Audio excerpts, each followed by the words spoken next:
Nesya Walaila dari kelas 12 MIPA 6. Saya di sini akan menceritakan tentang biografi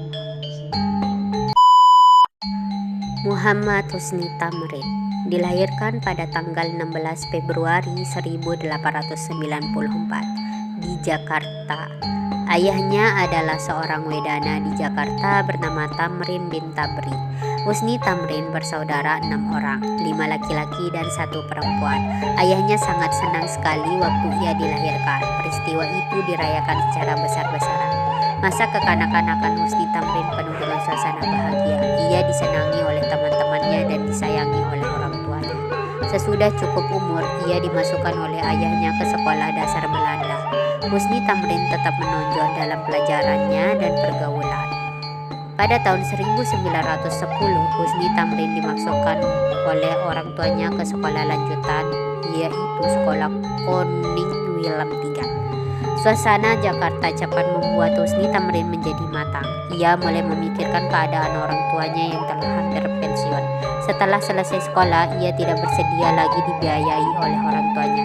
Perhatiannya mulai tercurah kepada bidang politik. Husni Tamrin mengagumi tokoh-tokoh pergerakan Indonesia seperti Dr. Does Dankar, Dr. Tricipto Mangunkusumo, dan tokoh Belanda Van der Zee. Dalam usahanya untuk berdiri sendiri, Husni Tamrin mulai bekerja agar dapat membantu orang tuanya.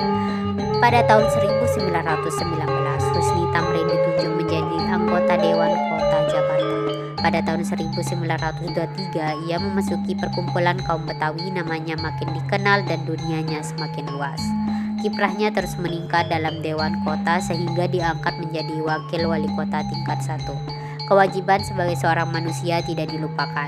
Ia menikah dengan Nyi Oto Harwati pada tahun 1924. Pada tanggal 16 Mei 1927, Husni Tamrin diangkat menjadi anggota Dewan Rakyat atau Volksrat. Di samping itu, dia tetap menjadi anggota Dewan Kota. Tahun 1930-an, Husni Tamrin menjadi ketua fraksi nasional di Dewan Rakyat. Anggota fraksi itu terdiri dari bangsa Indonesia. Husni Tamrin ikut mendukung petisi Sutarjo di Dewan Rakyat pada tahun 1936 yang menuntut supaya Indonesia diberikan dominion status. Dari tahun 1927 sampai saat meninggalnya, Husni Tamrin terus menduduki kursi Dewan Rakyat.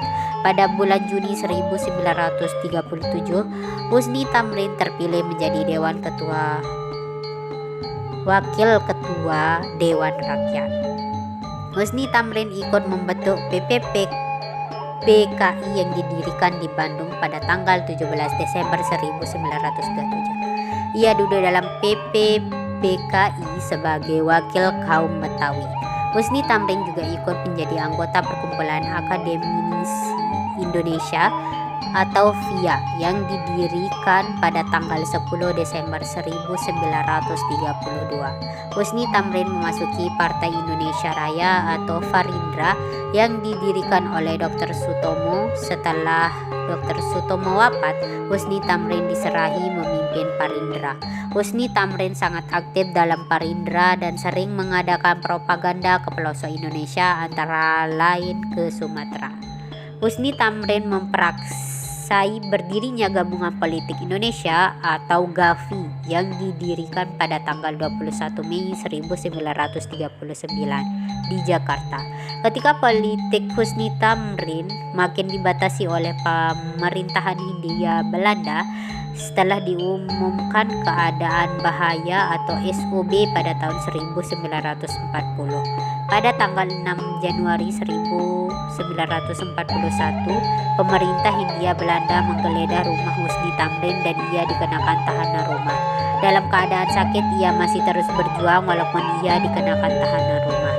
Pada tanggal 11 Januari 1941, pada hari Sabtu, Husni Tamrin menghembuskan napasnya yang penghabisan di rumahnya di Sawah Besar.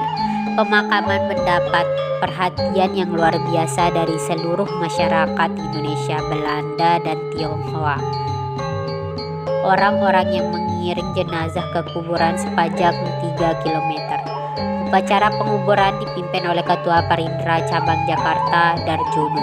Selesai pemakaman disusul dengan pidato dari Habib Ali atau tokoh Islam terkenal, Ketua Fandu Cabang Jakarta, Ketua PB Parindra Wurjaningrat, Dr.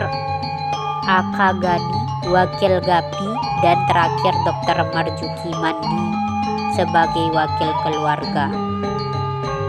Untuk menghormati almarhum Husni Tamrin pada tanggal 13 Januari diadakan sidang Dewa Rakyat. Ketua Dewa Rakyat Mr. John Kam memuji Husni Tamrin sebagai pemimpin terkemuka bangsa Indonesia. Wakil pemerintah Hindia Belanda juga mengakui kepemimpinan Muhammad Husni Tamrin dalam pidatonya di Dewa Rakyat.